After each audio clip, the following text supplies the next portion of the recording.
que me tocó profundamente en mi corazón, como muchas otras, pero mientras yo leía esta porción me conmovió mis entrañas. Cuando Jacob estaba hablando acerca de José, pero menciona ahí un término tan impactante. Génesis 49, 22 al 25 dice así: rama fructífera es José, rama fructífera junto a una fuente, cuyos vástagos se extienden sobre el muro. Le causaron amargura, le asaetearon y le aborrecieron los arqueros. Mas su arco se mantuvo poderoso y los brazos de sus manos se fortalecieron por la mano del fuerte de Jacob, por el nombre del pastor, la roca de Israel. Señor, gracias por esta hermosa palabra. Gracias porque tú eres nuestro pastor y por eso tú te has convertido en nuestra roca firme. Señor, una vez más glorifica tu nombre. Pastoréanos a cada uno, Señor. La verdad que podemos decir como el salmista David: Jehová es mi pastor. No podemos nosotros dirigirnos a nosotros mismos, sino que tú, Señor, que nos guíes a fuentes de agua. Señor, te pedimos en esta hora que tu Espíritu Santo hable lo más profundo del corazón. En Cristo lo pedimos todo. Amén y amén.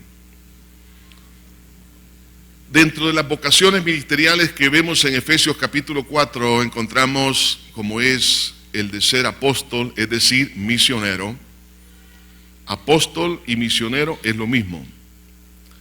El poder ser un profeta, es decir, un predicador a la iglesia. El ser un evangelista es un predicador al mundo que no ha conocido íntimamente a Jesús. El ser un pastor tiene que ver con el apacentamiento y con la alimentación de la congregación, espiritualmente hablando. Y de maestro, que tiene que ver con la responsabilidad de que la iglesia eche raíces en la doctrina, en la palabra de Dios. Todas estas vocaciones ministeriales son de Dios. Y Dios llama a hombres y mujeres para que puedan entrar en su tarea. Quiero decirles, hermanos, que cuando Dios me llamó a mí, y eso es pues muy común en la mayoría de los pastores, es que realmente no es uno el que se ofrece a ser pastor, es uno el llamado por Dios. Y cuando el llamado viene de Dios, uno no lo puede resistir.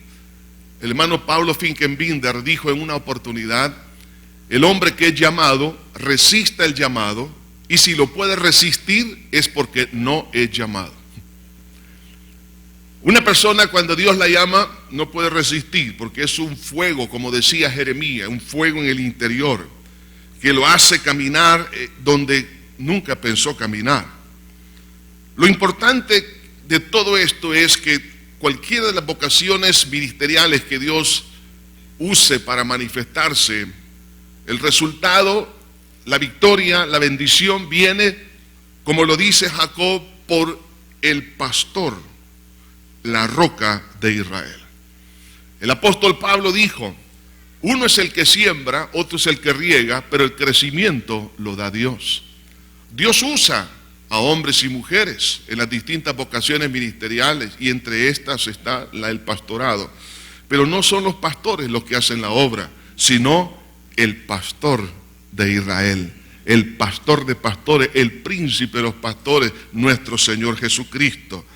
Y es por eso, hermanos, que en esta hora quiero honrar a mi Señor, a mi pastor, que es Dios. En primer lugar, quiero que podamos comprender el propósito del pastoreo de Dios. Cuando Jacob está haciendo mención de Dios como el pastor, la roca de Israel, es porque él lo experimentó el cuidado, la protección, la alimentación, la sustentación, la guianza, la protección, no solamente en su vida, sino en la vida de José. Y eso es lo que Dios quiere que usted y yo experimentemos. Dios no es un Dios lejano, Dios es un Dios cercano. Dios quiere que usted y yo podamos experimentar esa riqueza de su pastoreo. Entonces vemos aquí que hay una comparación que vemos implícitamente en esta expresión de Jacob, como también la encontramos en el Salmo 23, cuando David dice: Jehová es mi pastor. Es la comparación del ser humano con la oveja. La oveja normalmente siempre estamos señalando algunas desventajas o características que en algún caso se pueden ver como negativas, pero no es tanto que sean desventajas negativas, sino que no tiene esos recursos. Entonces, dentro de ellas encontramos, por ejemplo, es un animal que no se puede defender, no se puede orientar por sí mismo, es muy nerviosa, es muy temerosa.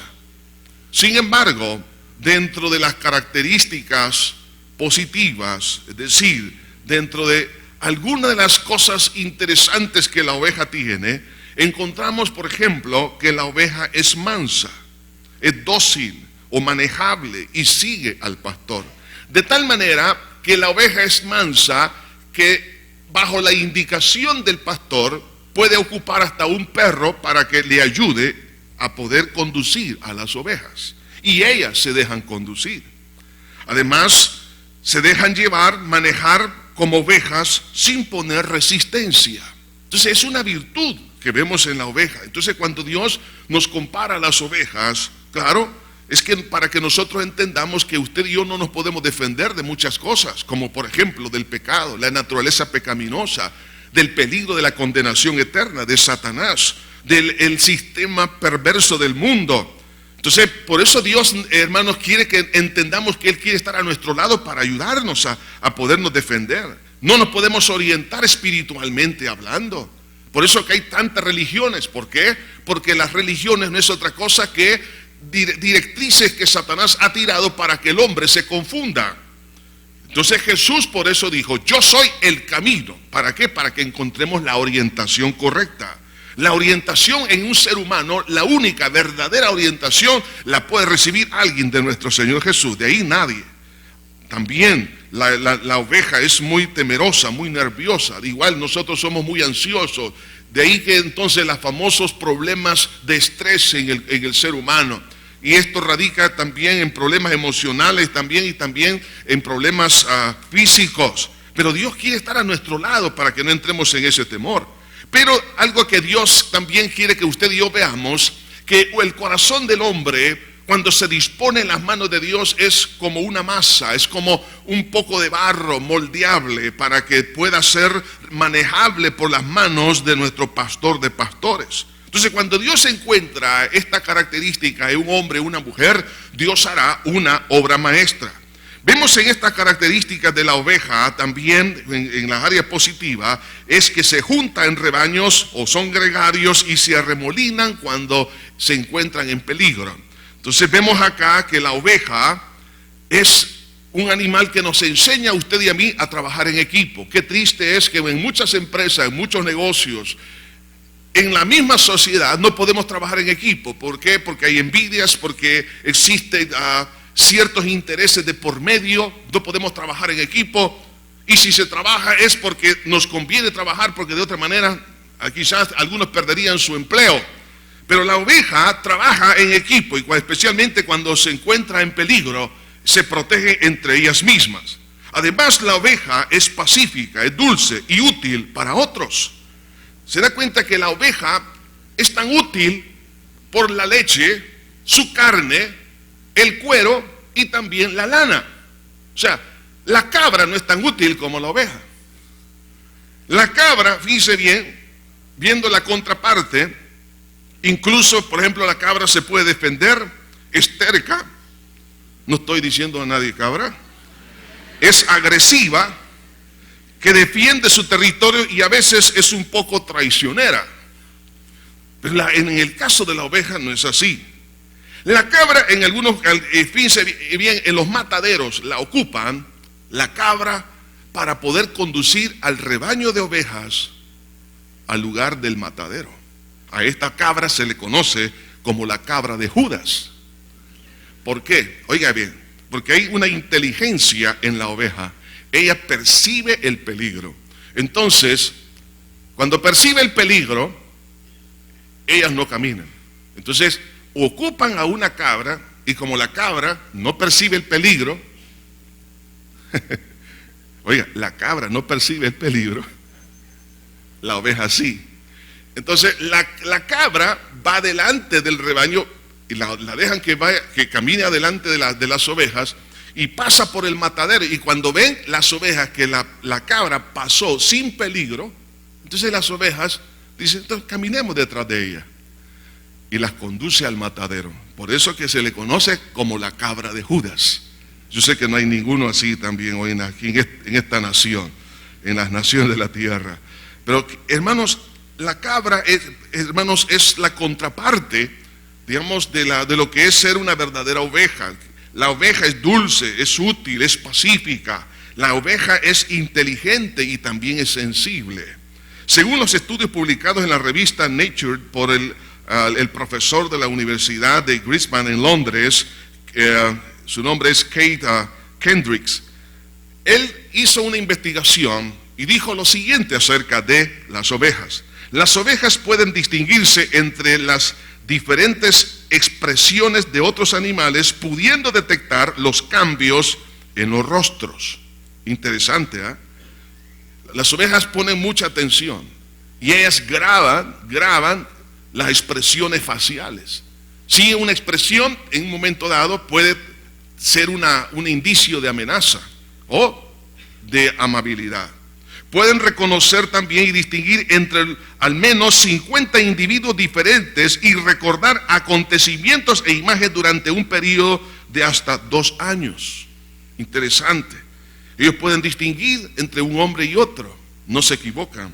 Las ovejas no olvidan fácilmente lo que hace que pueden recordar y revivir una situación traumática durante mucho tiempo. Ellas graban aquellos eventos dolorosos. Las ovejas, interesante esto, según lo que dice este profesor, las ovejas se enamoran de los carneros, el macho, ¿eh?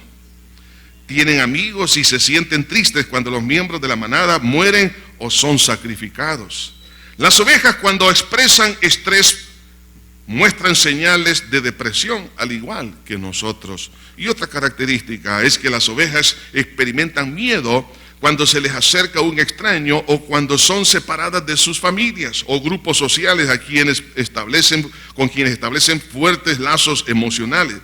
El corazón de la oveja late más rápido cuando se puede ver a un miembro de un grupo que no se encuentra bajo esa cobertura. Es un claro indicativo de que tiene miedo. Jesús dijo en cierta oportunidad: mis ovejas oyen mi voz y me siguen. Pero Jesús dijo también: y no seguirán a los extraños. La oveja sabe discernir, oiga esto, quién es la verdad. Una persona que ha nacido de nuevo conoce quién es el pastor. El verdadero pastor es Dios, hermanos. El verdadero pastor, Jesús dijo: yo soy el pastor de las ovejas. Reconoce quién es su Salvador. ¿Cómo puede usted saber si usted es una cabra o una oveja? Cuando usted reconoce que Jesús es el único mediador entre Dios y los hombres, es una oveja. Cuando usted no puede reconocer eso, es una cabra. Porque la oveja, Jesús dijo, conoce a su pastor y no seguirán a los extraños. La oveja, hermanos, es un animal que cuando Dios la compara con el género humano, necesita dirección, necesita protección. Entonces, cuando Jacob habla aquí acerca de que Jehová, el Señor, es el pastor, la roca de Israel, quien le sostuvo a él y le sostuvo también a su hijo José, entonces estamos viendo con mucha claridad, hermanos, el pastoreo, la visión de Dios sobre esas vidas. Hermanos, usted y yo debemos de entender esto, que Dios como pastor, Él tiene una visión para su vida y mi vida. Entre ese propósito, entre esa visión está que nadie se pierda eternamente. Dios quiere que todos seamos salvos, porque es la visión del pastoreo de Dios. Es liberarnos del temor a la muerte y de las cadenas del pecado y de Satanás. Dios quiere romper esas cadenas. Como pastor quiere hacer esto, más que cualquier otra cosa. También que se cumpla el plan maravilloso de Dios en nuestra propia vida. Como también formar un carácter, hermanos, que sea estable. También que seamos siervos de Él a favor de la humanidad y que vivamos seguros y triunfantes en esta vida, entre muchas otras cosas que Dios quiere hacer dentro de la visión de su pastoreo en su vida y en la mía. Ahora, Dios nos va a pastorear en distintas áreas, y por lo menos yo puedo ver aquí, entre otras, hermanos, quiero mencionarles 3 áreas del pastoreo de Dios. La primera de ellas es en el conocimiento de la verdad. Y la verdad tiene un nombre, es Jesús. Él lo dijo: yo soy el camino y la verdad. Jesús dijo: y conoceréis la verdad, y la verdad os hará libres.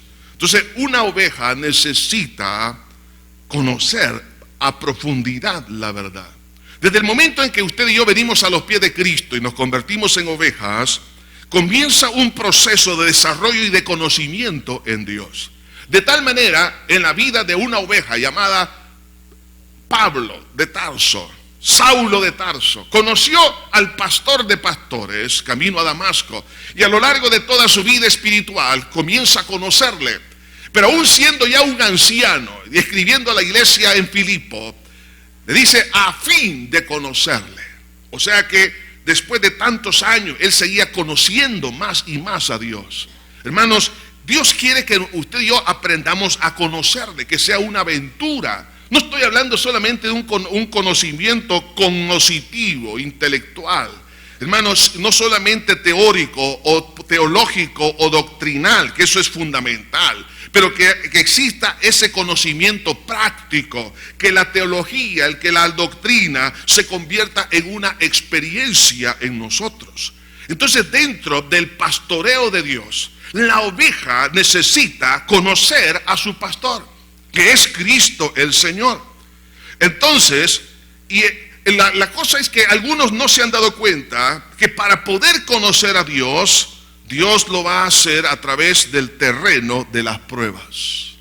Por eso que en los versículos 22 y 23 que hemos leído, hablando de José, veamos el pastoreo de Dios en la vida de José, especialmente en el versículo 23, cuando dice: le causaron amargura, le asaetearon y le aborrecieron los arqueros.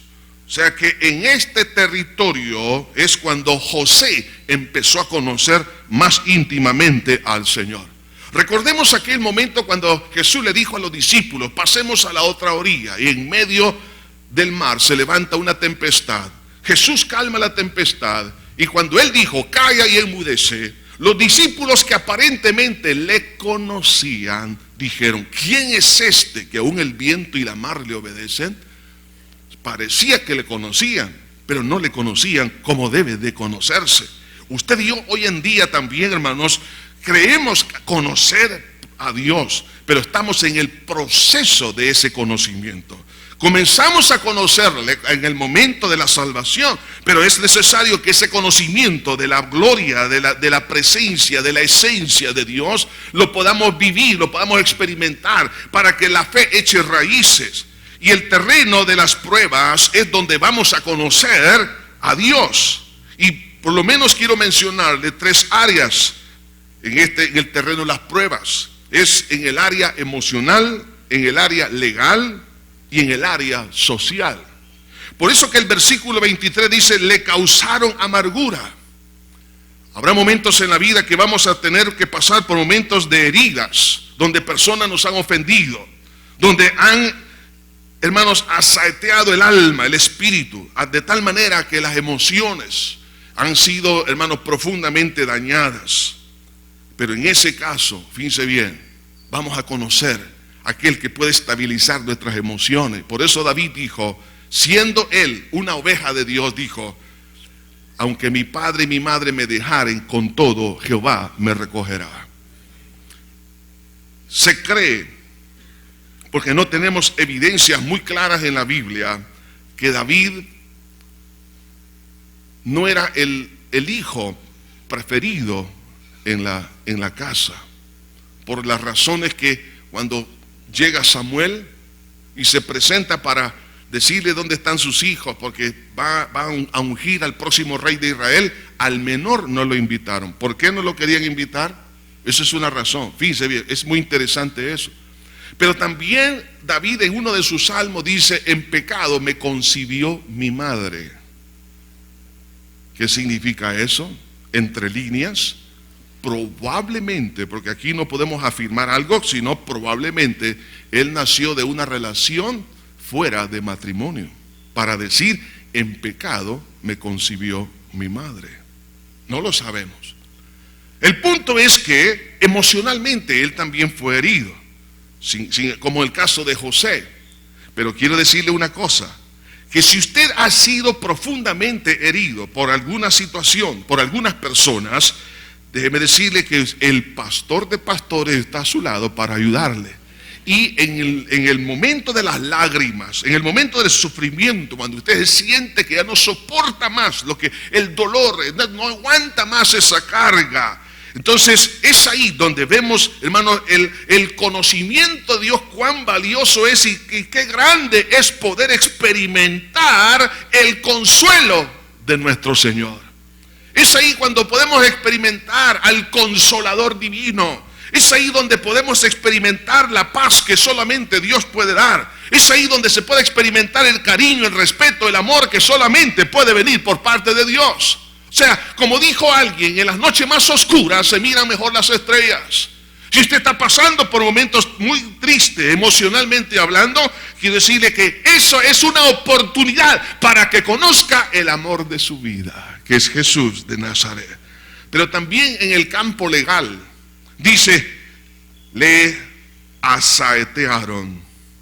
Hubo intentos de homicidio sobre la vida de José. Fue algo completamente ilegal. Lo vendieron como esclavo posteriormente. A lo mejor algunos de ustedes están pasando por momentos críticos en esa área. Injusticias, no le pagan el salario como debe de ser. Las comisiones prometidas, el dueño o el gerente o alguno de los ejecutivos dice: no le vamos a dar las comisiones que le hemos dicho porque tiene demasiadas. Yo necesito comprarme un carro nuevo este año. Así que no vamos a... Ese tipo de injusticia le han asaeteado. Probablemente algunos de ustedes vienen con mucho dolor porque, es más, quizás el aguinaldo lo miran muy lejos.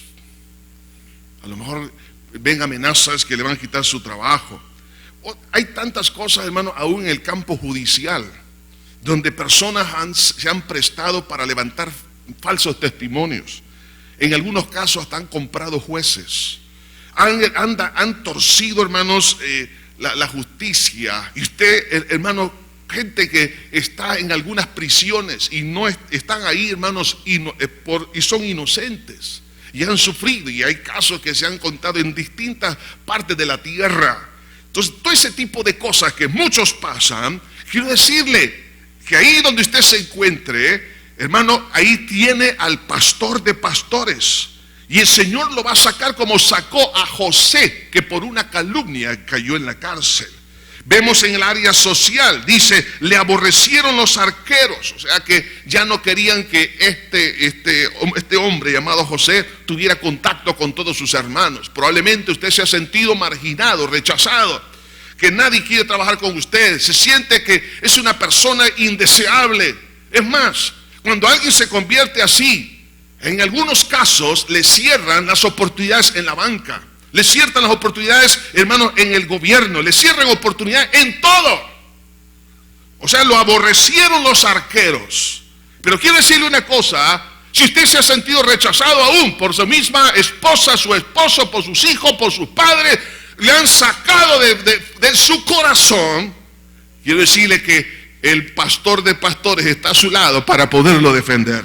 Y en este terreno de las pruebas, en el área emocional, legal y social, Jacob y José pudieron experimentar el pastoreo de Dios. ¿Dónde está nuestra bendita y gloriosa esperanza de ayuda? La verdadera y gloriosa ayuda está en nuestro pastor Jesucristo, el príncipe de los pastores. Si usted está sufriendo en sus emociones, en la parte legal o en la parte social, quiero decirle que Dios sabe defender a sus hijos y sabe orientarlos y sabe sacarlos de aquellas condiciones tristes.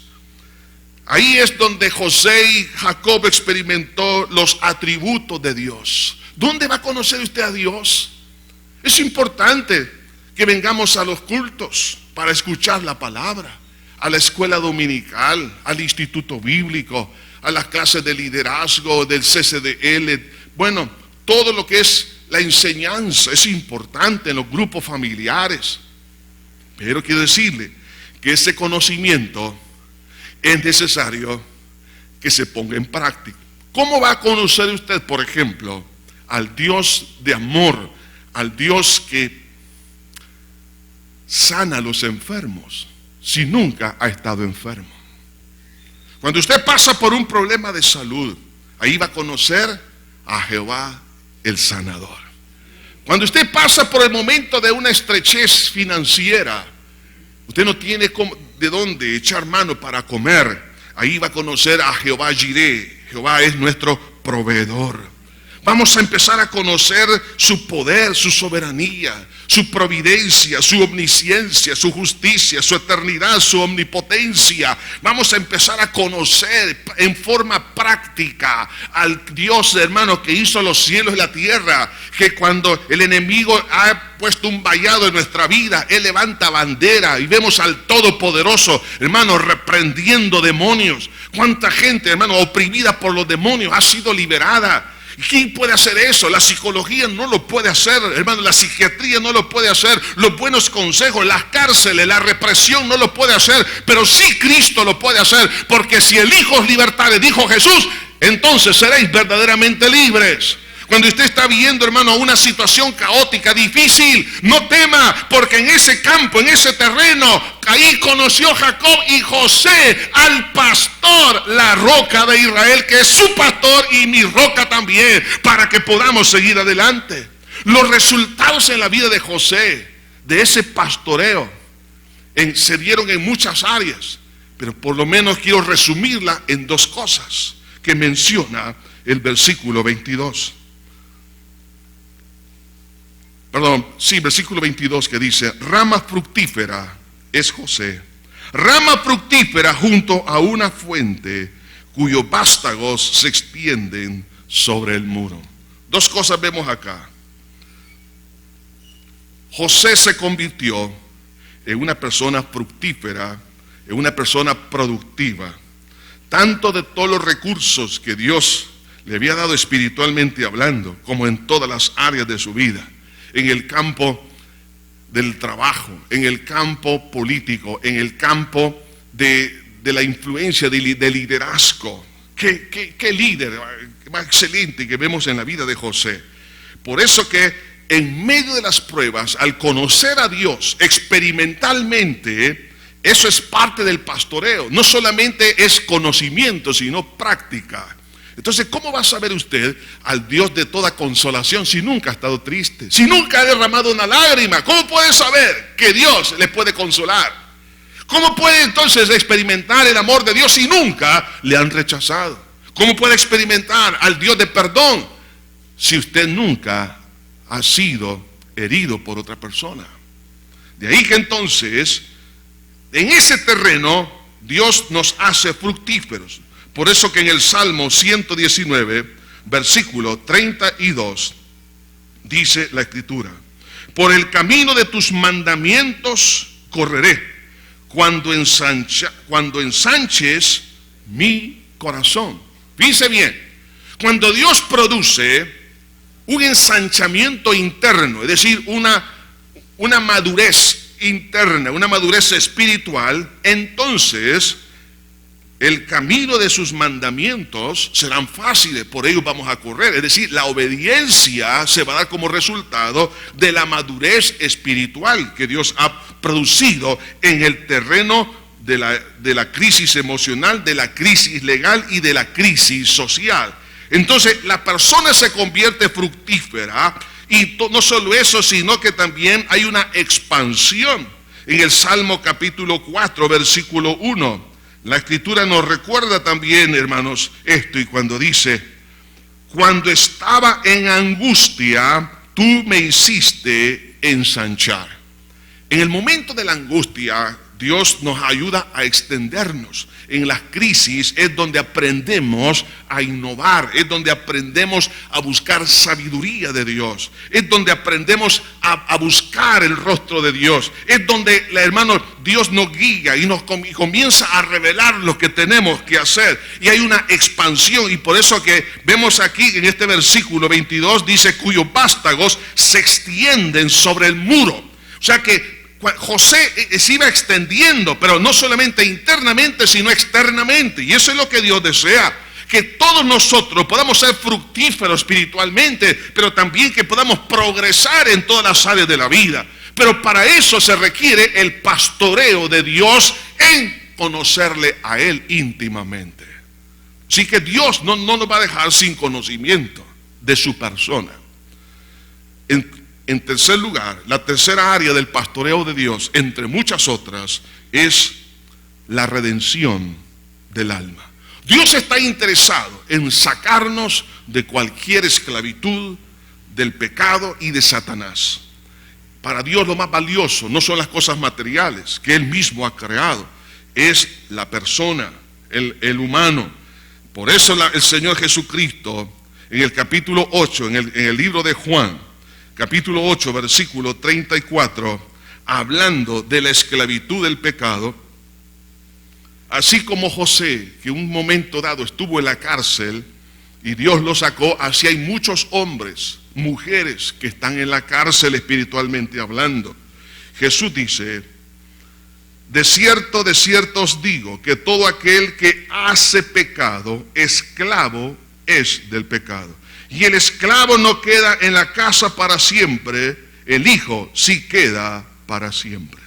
Dios quiere que nos quedemos para siempre, pero para poder quedarnos para siempre en su casa es necesario que yo sea hijo y no un esclavo. Para eso entonces Dios nos libera del pecado, de las fuerzas de Satanás, a través de su muerte expiatoria en la cruz del Calvario. Y entonces Jesús dice: así que si el Hijo os libertare, seréis verdaderamente libres. Entonces, toda persona que camina en pecado es esclavo, pero a través de la fe en la obra de Cristo, nosotros podemos ser libres. Entonces, en ese proceso del pastoreo de Dios, Él mira el alma de todos nosotros. Él sabe si somos esclavos de pasiones, esclavos de pensamientos, esclavos de malas actitudes, de malos comportamientos. Él sabe dónde existen cadenas. Entonces, dentro de su pastoreo, Él mira el corazón y Él quiere liberarnos de esos lobos rapaces. El principal de ellos es Satanás, son los demonios, el pecado, la muerte, la vieja naturaleza, una serie de enemigos espirituales a los cuales Jesús, hermanos, se pone en nuestro corazón para defender. Por eso tenemos a un Espíritu Santo que mora en nosotros para defendernos en esa hora de la prueba, en esa hora de esa dificultad, para podernos dar victoria. Entonces, el propósito de Dios en sí es salvar esa alma y purificarla. Por eso que en Romanos capítulo 6, en el versículo 17, dice la Escritura: pero gracias a Dios que aunque erais esclavos del pecado, habéis obedecido de corazón aquella forma de doctrina a la cual fuisteis entregados, y libertados del pecado, vinisteis a ser siervos de la justicia. Versículo 22, mas ahora que habéis sido libertados del pecado y hechos siervos de Dios, tenéis por vuestro fruto la santificación y como fin la vida eterna. La doctrina que usted y yo hemos recibido de la expiación de la obra de Cristo en la cruz del Calvario para el perdón de pecados, al creer en esa palabra, en esa verdad, en ese momento el Espíritu de Dios comienza a romper las cadenas. Pero ahora que hemos sido liberados de esas cadenas, tenemos como fruto la santificación. O sea que Dios quiere que no solamente usted y yo disfrutemos del perdón de pecados, pero sí de la limpieza, de la purificación del alma. Por eso en el versículo 22 dice: mas ahora que habéis sido libertados del pecado y hechos siervos de Dios, tenéis por vuestro fruto la santificación. O sea, que tiene que haber un proceso continuo de limpieza en nuestro ser interior. La tercera área que quiero mencionar, después de la redención del alma, de la liberación del alma de la esclavitud del pecado, es la formación del carácter de siervo o de un soldado de Cristo. En el versículo 24 dice: mas su arco se mantuvo poderoso y los brazos de sus manos se fortalecieron. ¿Dónde? Mientras le causaban amargura, mientras le asaetearon y mientras lo aborrecían. Entonces, ¿qué estamos viendo acá? Quiero que se imagine esto: tener un arco. Con el brazo, si usted es derecho, usted agarra el arco con la mano izquierda y al entesarlo, ejerce una presión sobre los brazos y tiene que soltar la flecha en un momento. Pero dice acá: mas su arco se mantuvo poderoso y los brazos de sus manos se fortalecieron. O sea que metafóricamente lo que está diciendo el Señor ahí es que José, a pesar de todo lo que le hicieron, se mantuvo fiel. Piense por un momento en sostener el arco. Mire, de repente, si después de algunos minutos el brazo empieza a temblar, ¿sí o no? ¿Se recuerda cuando le ponía mano arriba en la escuela, en el colegio? ¿Ah? O de cuclillas. Entonces todo empieza a temblar. Pero ahí dice: su arco se mantuvo poderoso, sus brazos fueron fortalecidos. ¿Por quién? Por el nombre del pastor y la roca de Israel. De ahí que entonces lo que estamos viendo acá es algo muy importante. Es la formación del carácter. Dios, hermano, no solamente quiere que le conozcamos a Él, no solamente quiere redimir nuestra alma en su pastoreo, sino formar el carácter de siervo o el carácter de Cristo en nuestra vida. Y ese carácter por lo menos se puede manifestar en cuanto a la fidelidad. Cuando dice aquí: este arco lo tenía y sus brazos se fortalecieron, lo que está diciendo que José y Jacob se mantuvieron fieles a pesar de todo. Hermano, dentro de los milagros que vemos que Cristo hizo, lo que el Espíritu Santo hace hasta el día de hoy, son maravillosos. La sanidad, la liberación de gente endemoniada, que resucita a los muertos, tantas cosas que Dios hace. Pero el más grande de todos los milagros después de la salvación es ser fiel a Dios. Vemos en la parábola de las 5 vírgenes, o más bien de las 10 vírgenes, pero 5 de esas vírgenes eran prudentes. La llama estaba encendida, la llama estaba muy en alto. O sea que esa llama habla de fidelidad en la hora más oscura. Serle fiel a Dios en los momentos oscuros no es fácil, hermanos. Serle fiel a Dios cuando usted no tiene que comer, cuando usted es despreciado, cuando usted se encuentra en un abandono, cuando su esposo le dice que se ha de divorciar de usted y usted dice: sigo fiel al Señor. ¿Cuántas veces no he oído expresiones como esta? Que esposas me han dicho: pastor, mi esposo me ha amenazado y me dice: o Dios o yo. ¿Qué me aconseja? Escoja a Dios, le digo. Porque ese individuo cree que es mayor que Dios. Espérese, le digo. Todo lo que sube, baja. Hay momentos difíciles en la vida, hermanos, que usted se va a encontrar en los momentos más oscuros de la prueba. Pero sostener el arco y decir: no tengo que comer, pero sigo adelante. Alguien me sirvió de pie de tropiezo y sigo adelante a pesar de todo. A lo mejor usted no tuvo los padres que usted quiso tener, pero usted sigue adelante. Usted no tuvo el esposo que quiso, la esposa, o los hijos, o los padres, que los hijos quizás dicen: no tuve los padres que yo hubiese querido tener, o los amigos. Sin embargo, usted sigue con el arco. Eso significa fidelidad y sostenerse a lo largo de los años. Ese es un milagro, hermanos. Por eso Jesús dijo: sé fiel hasta la muerte y yo te daré la corona de la vida. La fidelidad es una de las obras maestras de Dios en su pastoreo en nuestra vida.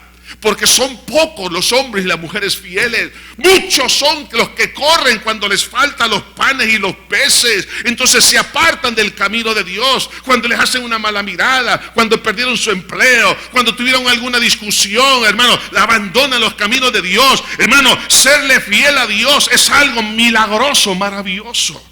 Y Dios en su pastoreo, eso es lo que quiere producir en nuestra vida.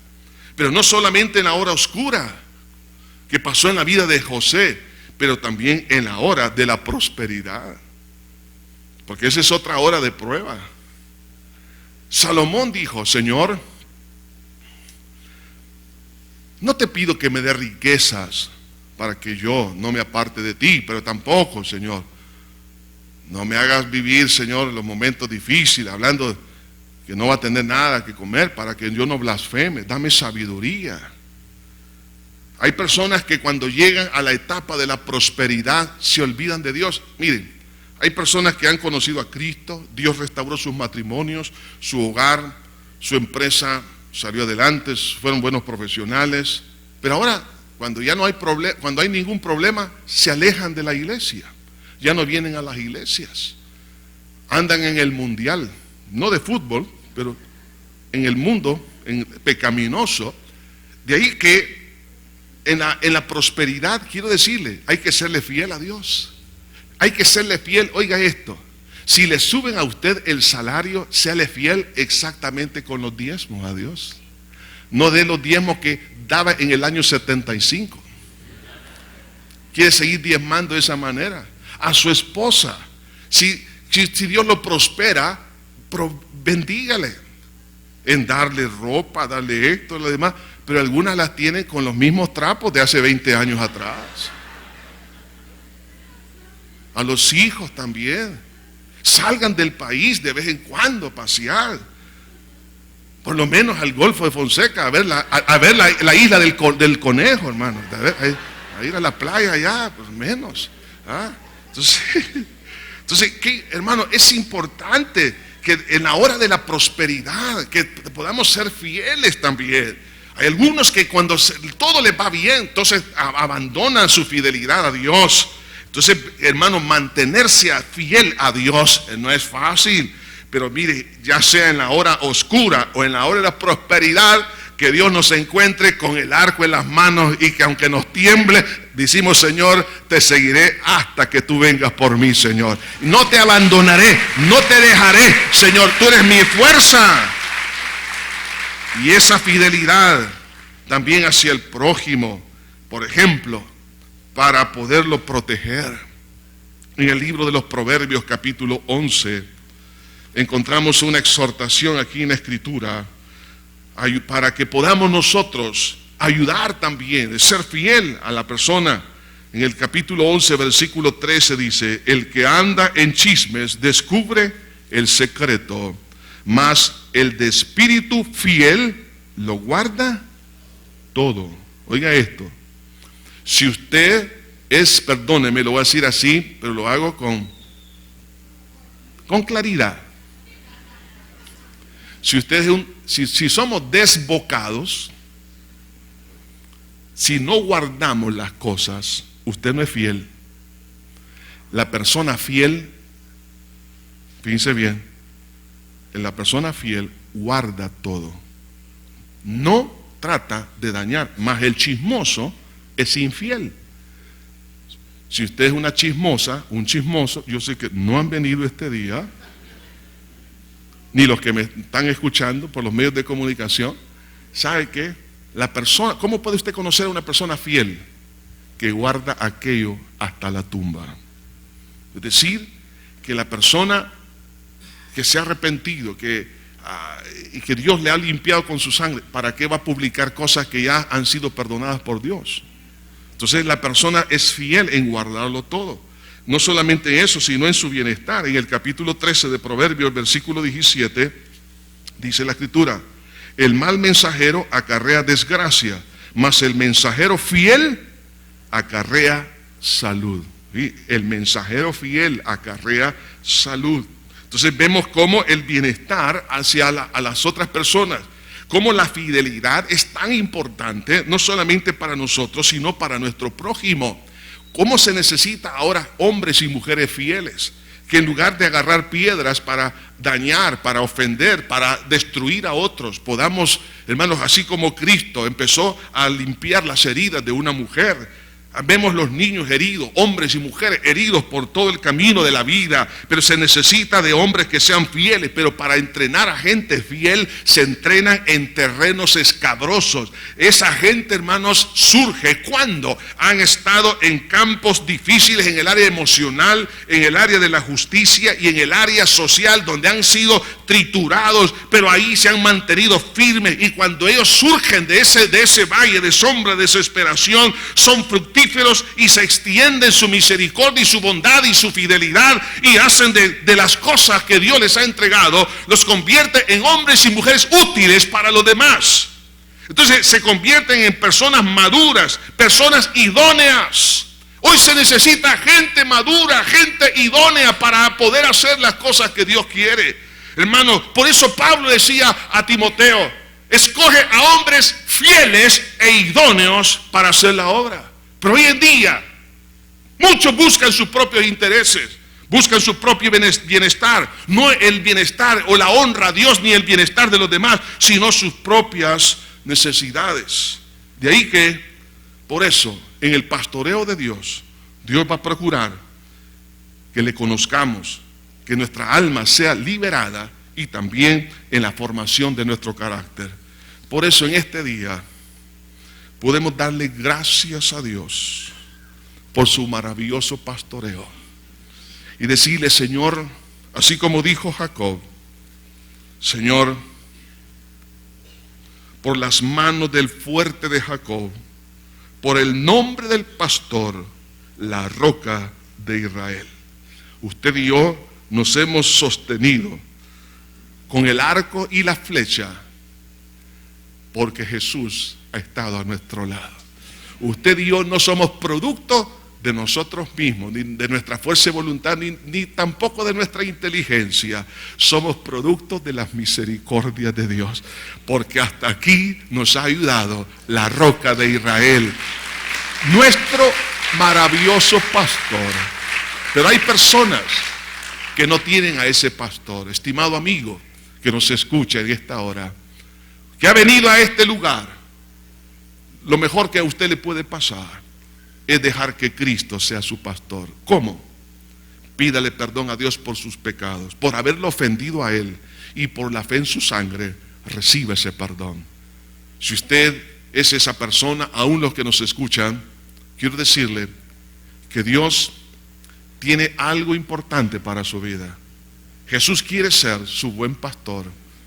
No tema, Él estará con usted y lo sacará en victoria, y lo va a hacer fructífero, y se va a extender por donde quiera que Dios quiere que usted camine. Si hay alguien esta hora que quiere entregarle su corazón a Jesús, ahí donde está, y aquellos que nos escuchan, donde quiera que se encuentre, repita conmigo esta oración de fe, que salga de lo más íntimo de su ser. Diga conmigo en voz alta: Padre eterno que estás en los cielos, me arrepiento de todo corazón, de todos mis pecados.